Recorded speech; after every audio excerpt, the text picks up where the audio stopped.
I want super strength from this whole thing. Yeah, that'd be nice. Like, I want to be dropped in like a vat of COVID, and then I can fly after. Just complete immunity. You know what I mean? Yeah. Did you hear about Jay? No, what happened? He fell into a vat of COVID, and now Did it mess up his face? Where do they keep vats of COVID? They're bound to be. I don't know, right? but I'm looking. I've got my watchdogs out, and they're looking for it. So I'm gonna jump in a vat of COVID just to see. You know, what happens? Did you hear about him? Be the guinea pig for that. Yeah. That's awesome.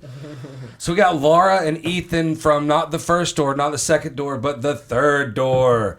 Welcome. Thank you for coming. Yeah, thank you for having us. Thank you. It's awesome. Early in the morning too. I love it. Just to get your caffeine on. Get your Jay and Jordan on. Yes, Right? love it. How's life? Good. Or not really start, middle of the week. Kind of the start of our week. Hump day. The bar week, yeah. Ah, yeah. Are y'all closed on Monday, Tuesdays? Closed Monday, open Yeah. Tuesday. But, like Friday, Saturday are the busy work days. Of course. As far as business goes. So. Yeah, like golf. Yeah. Right?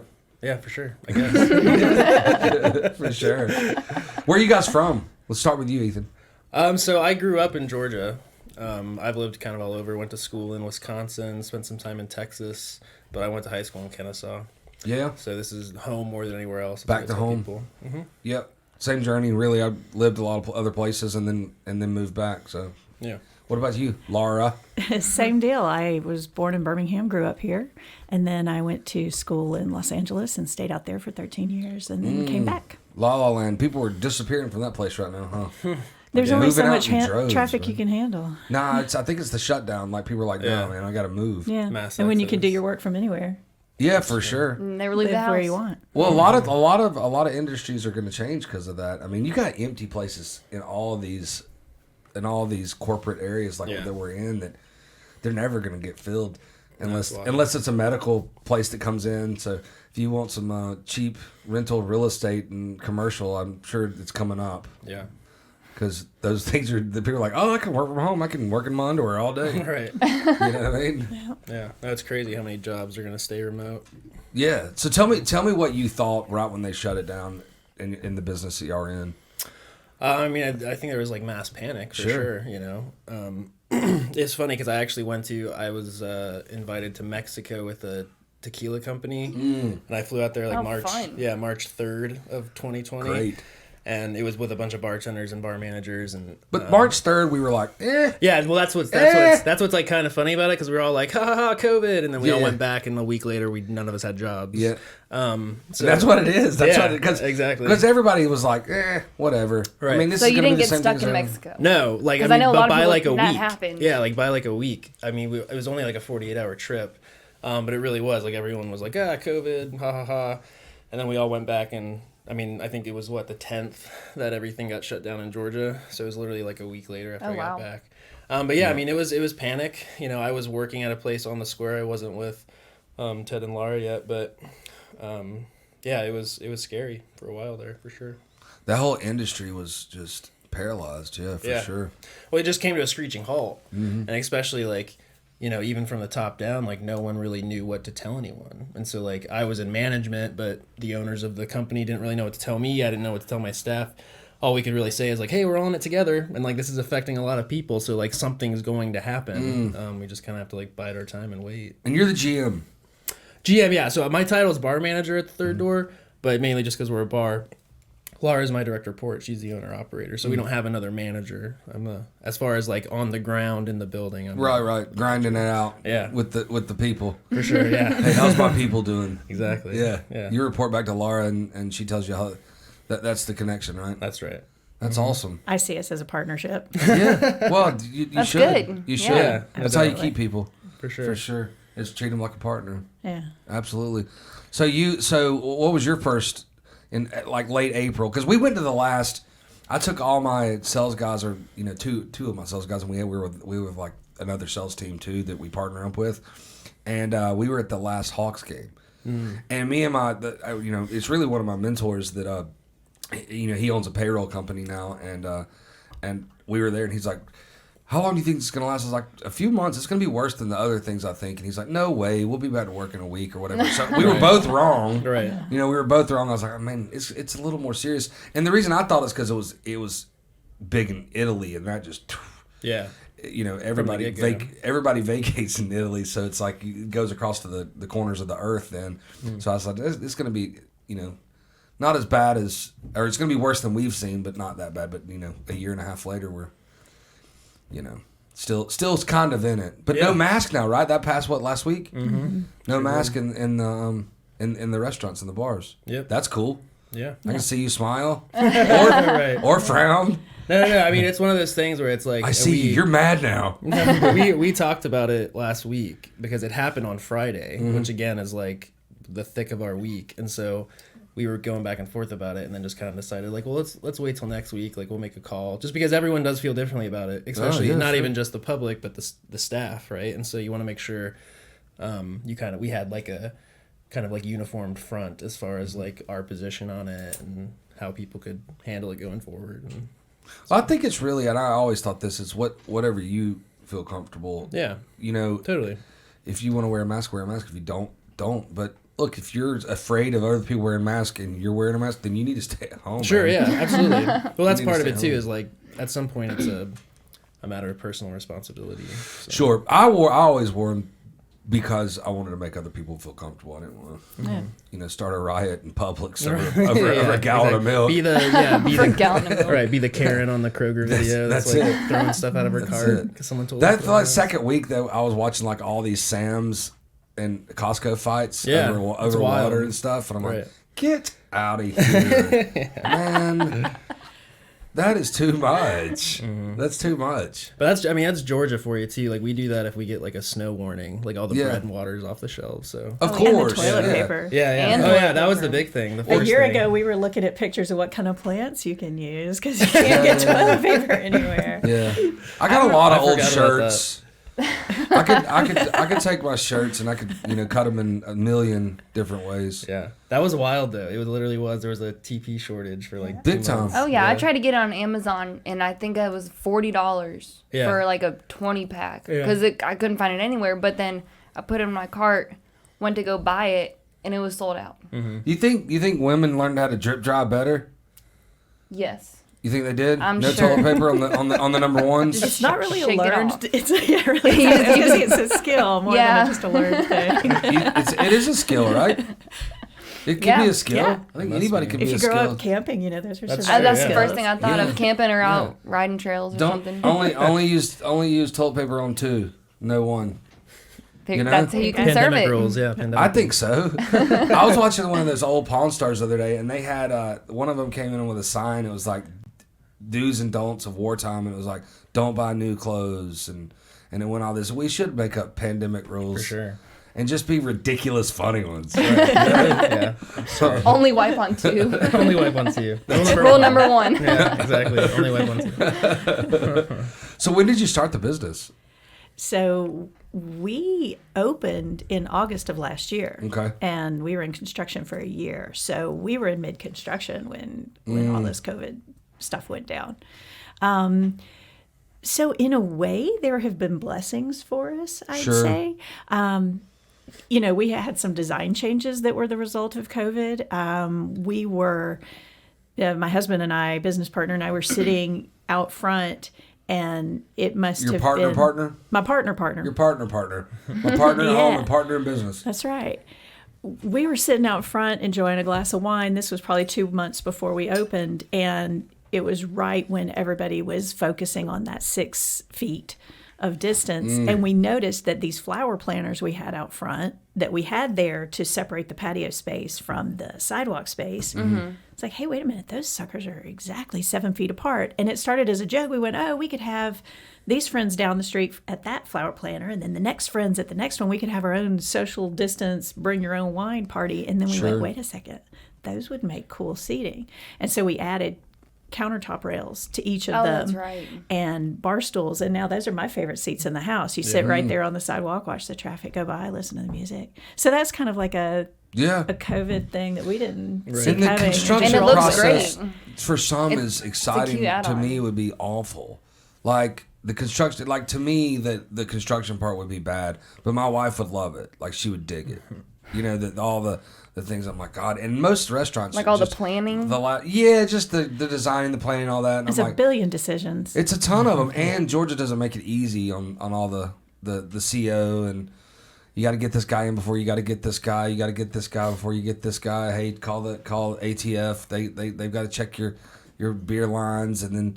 You know, I've signed up a lot of restaurants. I know the routine. Yeah, and in Georgia, it's one of the hardest states. And it took forever, and because contractors had so many jobs going on, and so again, it felt like torture at the time. But maybe it was a good thing. You know, we just had to take our time with it. So yeah, we opened in August. Coming up on almost a year that I've known you. Yeah. Hard to believe. It is. It's crazy. It feels like 10 years. Yeah, it does. It's a long time. It does. My wife goes, we built a right at, like in May, right after, a month after ago, we built a roof on our back deck at our house. And she told somebody the other day, she's like, we've had that thing for a year and a half, or what? This was like 6 months after we built it. I was like, we've only had that for 6 months, Alice. And she's like, oh my God, it feels like, like, yeah, I know. Yeah. It feels like forever, but it was only 6 months ago. Just this last year, especially. And we've used it so much, but that's probably why she definitely feels longer. Right. Because we were at home. She's a teacher, and the kids, so she had to do virtual. So she was on that patio and all over our house for, a long time. So I'm glad we have a nice house. Right. If you have a really bad house, you go like, this sucks. Yeah. That's why I feel sorry for the people in New York, where there's small flats, small apartments, and nobody's leaving. New York's still wild. Yeah. I had a dude go up there that I knew that did a sales call, and it's still locked down. Yeah. Well, it's crazy to think how they operated during the winter too, because they have such brutal winters. And like, I don't know, I have no idea how restaurants and bars like survived up there through that time frame. Oh, they didn't. Yeah, I know. I mean, like mass closures. Most of them closed. Yeah. Yeah, it's crazy. Because I mean, that's just like it's a hub for our country as far as like food and beverage. You know what I mean? And for that to be so debilitated it's wild. Think how many takeout. Yeah, for sure. For sure. I bet DoorDash made so much money. Oh, right. Yeah. They actually lose money. But from people staying at home and can't go out. They're a Silicon Valley type company. Build it and they'll come. Mm-hmm. I bet they're build it first, make money later. Yeah, I bet they're in a big time deficit. Well, I gave them a lot of money. Well, they got used a lot, no doubt, doubt. But I bet they're in a deficit. They were going and buying up a lot of small delivery companies, and that probably put them in more. But in 2025 they'll be worth $5 billion or $10 billion. You know what I mean? So, did you guys do drinks to go? Because isn't that a thing now, right? Yeah, you put it in a bag.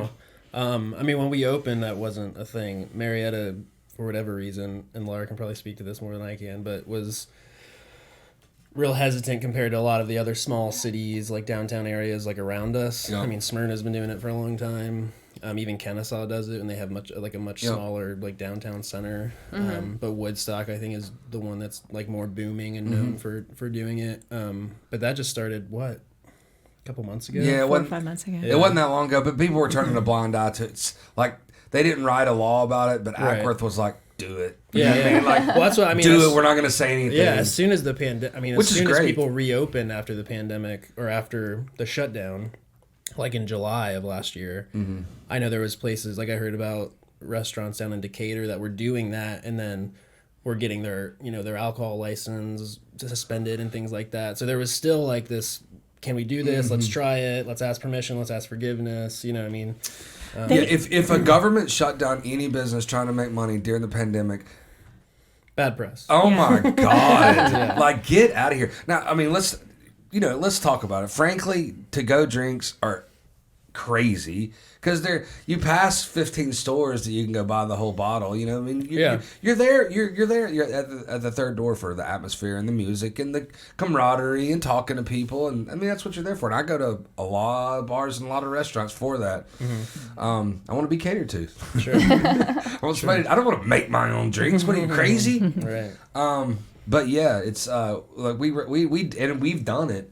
Like we rode our golf cart to we have we live in Seven Hills, and we can drive our golf cart to about 4 or 5 different restaurants. And we drove our golf cart to Unwind and Tap over in Seven Hills, and we got 2 to-go drinks, and we passed Publix, CVS, another brewery. Like, you know, it's. I'm like, why did we just get this glass of wine from here? But I'm like, because we're riding the golf cart, we're drinking. Yeah. It's Well, awesome. especially cocktails are a little different, just because signature cocktails, right? Not classic cocktails, but cocktails that each bar and restaurant do for themselves. And especially like if you got real good ones, you know. Yeah, people... you can't get that at Publix. Yeah, exactly. Well, yeah, and hey, I just want one drink. Yeah. And the bottle costs, you know, $75. Right. This drink costs 10 or 11. Right. You know, For sure. I get that. Yeah, but that's what I mean. To your point, like especially if you're talking about spirits, like people that drink bourbon or even tequila or whatever, scotch, neat, those things are obviously on premise, like at a bar or restaurant, are going to be priced a lot higher.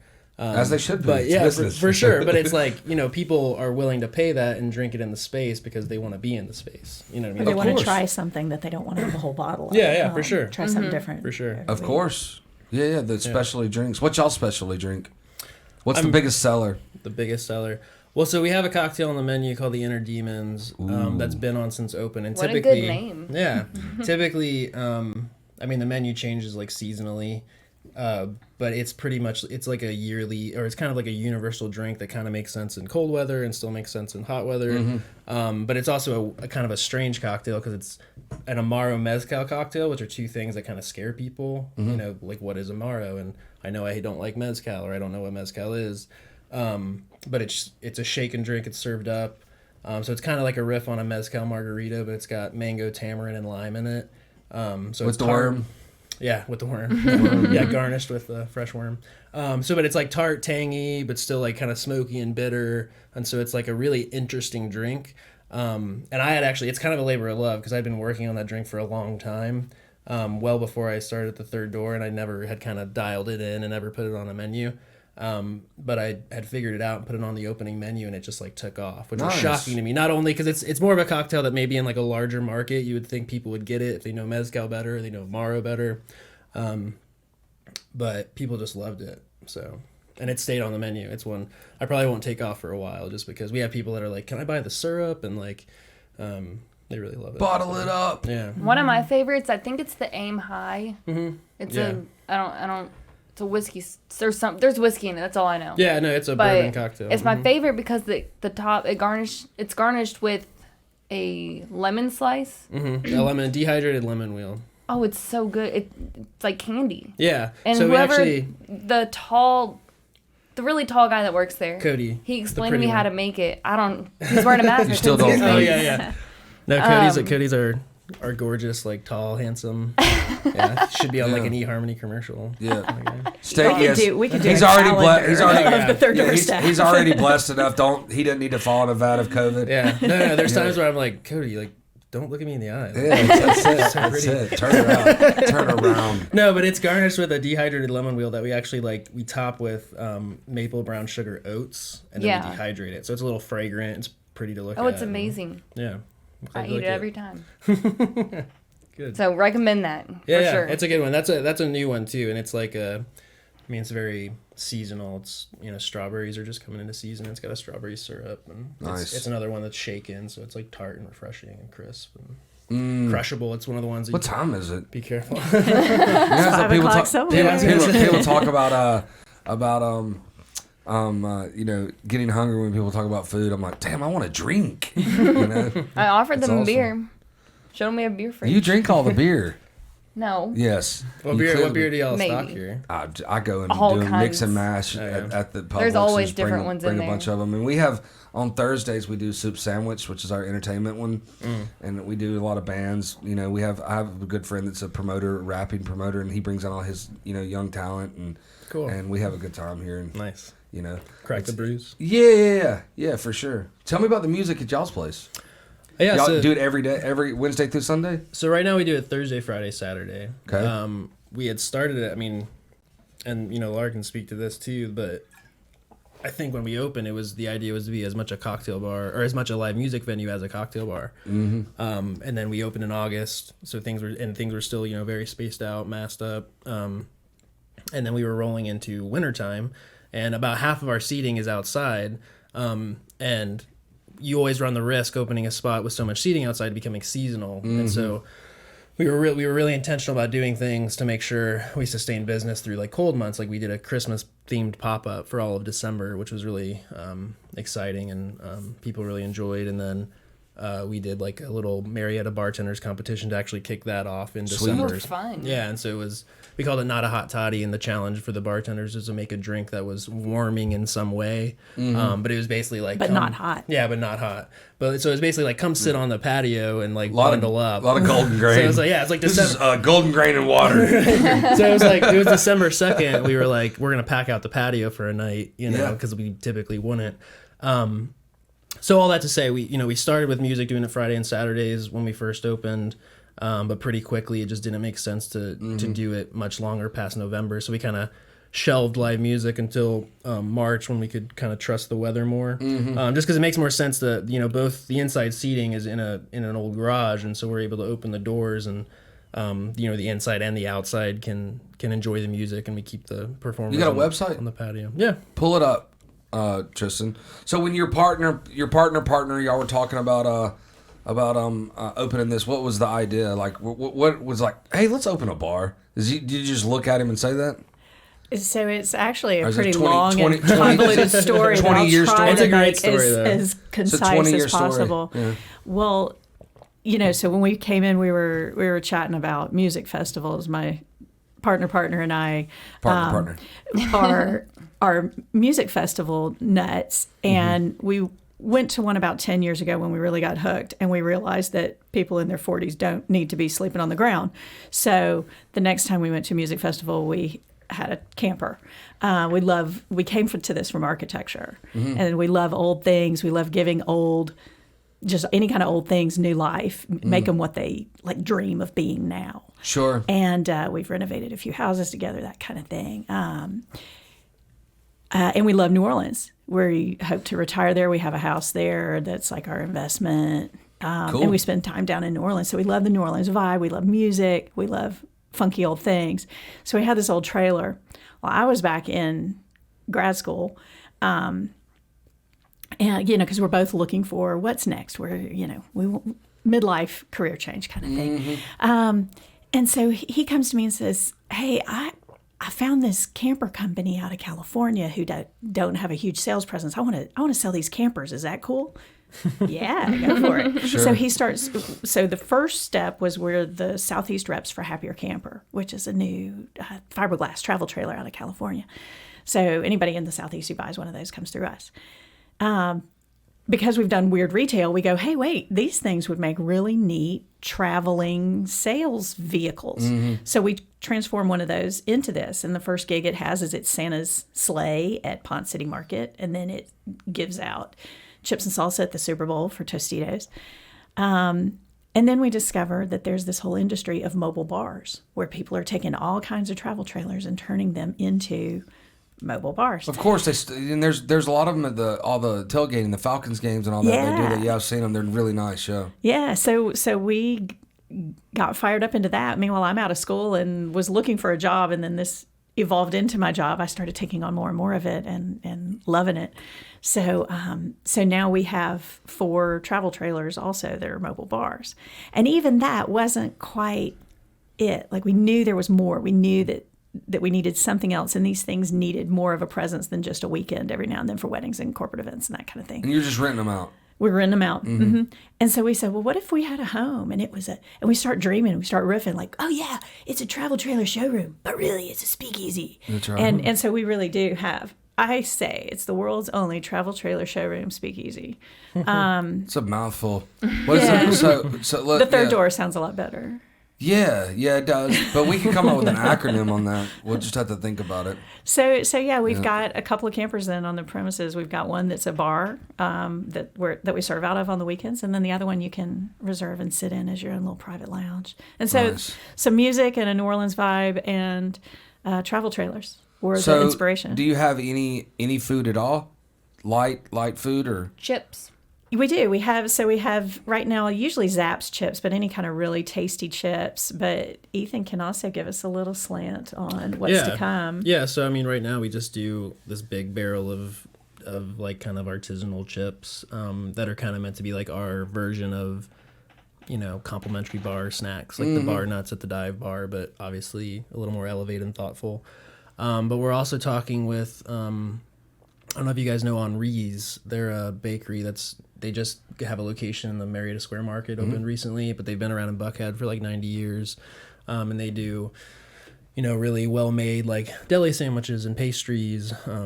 So they're a deli and a bakery. So we're talking with them about doing a couple little catered things for us. It's kind of like grab and go that'll be already prepared and kind of meant to be things that you just nosh on like while you're drinking, right? Sure. So, maybe a couple sandwiches, a couple pastries, a couple desserts, stuff like that. Just, we'll never be a restaurant. And I've told Ted and Lara, like, I worked in Marietta long enough and I used to work at a tapas spot. Like, people will make a meal out of anything. We'll be like, well, these are really like kind of small, like, almost like tea sandwiches. I'll have 10. You know what I mean? So they'll make dinner out of anything. But it's really just stuff that's meant to be like snacked on while you're enjoying music or while you're having rounds of drinks.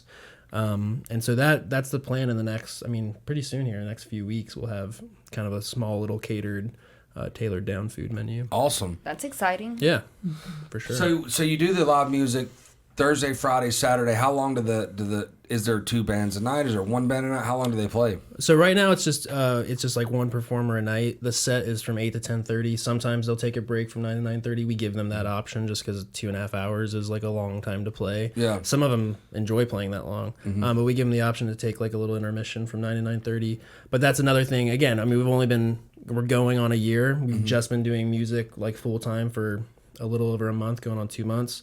And so we're talking about, especially on the weekends, pushing the music sets a little later, maybe having kind of an opener, just because the music, especially on the weekends, is really what people enjoy. Oh, yeah, for sure.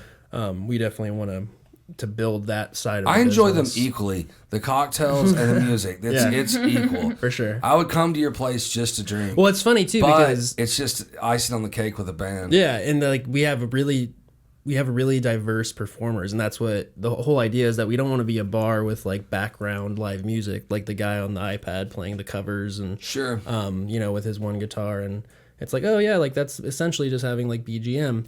But we want it to be a place, we want to be a venue, right? We want to be a place that local performers want to play, and people that, we have a band coming from Nebraska in June. So when they're doing a Southeastern tour, like we become a place where it's like, hey, we really want to stop there because it's going to help us too. It's not just a place to, make a paycheck. So building that side of it and really putting a lot of effort and energy into making sure that's kind of the identity we're carving out for the music side of it. But yeah, 8 to 10:30. So talking about pushing it a little later. But we do that Thursday, Friday, Saturday, that time frame right Sweet. now. Yeah. Well, thank you guys for coming. We appreciate it. Absolutely. How can what's the address? How can we get it? What do you do, like catering or do you do parties? Tell me how we can help you. Who can we talk to get them out there? Sure. Well, our website is thethirddoor.net. And on there you can find the libations page, which is our menu, or the happenings page, which is our calendar. You can find out. One thing Ethan didn't mention is we do biweekly classes, spirits education. Come in and learn how to taste tequila and how to make tequila drinks at home, that kind of thing, or any kind of all sorts of spirits. We switch it out every other Wednesday. So you can find all that on the happenings page. We're located at 131 Church Street, which is as you're heading in toward Marietta Square on Church Street. So in between the hospital and the square. Yeah, right. Yeah. Much closer to the square than the hospital, but yeah. And one fun little thing people have to find out is you enter around back. That's one of our speakeasy nods. You come up through the secret back alley. There isn't a secret knock on the door or a password. Just come on in. Yeah. Just come on in. But if you happen to tell your server that you know Pauline or that Pauline sent you, there's a secret menu with a few other extra tasty treats on it. Oh, I'm going to have to try that. Yeah. This is not illegal, right? No. No. Because I was excited for a minute. How else? How can we get to you? I mean, the only other thing that I would want to mention that's kind of in the works is, so the first one we're doing is May 22nd. So the third Saturday of the next 3 months, May, June, and July, we're gonna do kind of a version of like a mini music festival, but just at the third door. So it'll be music from noon to midnight. The 22nd will be like kind of when we're kicking off, opening at noon on Saturday. So right now we just open at 5 Tuesday through Saturday, Tuesday through Saturday. But starting on the 22nd, we'll start opening at noon, and this first one's kind of the kickoff to be open during Saturday during the days through the summer. But yeah, it'll be music noon to midnight, 6 different performers.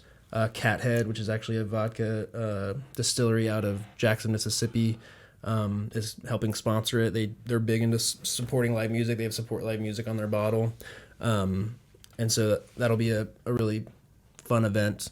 Vodka and live music. Yeah. It's like peas and carrots. It's like peas and carrots. 3 crushable vodka drinks. So that'll be fun. And we're talking to some food trucks, trying to find some space around the area to have them there.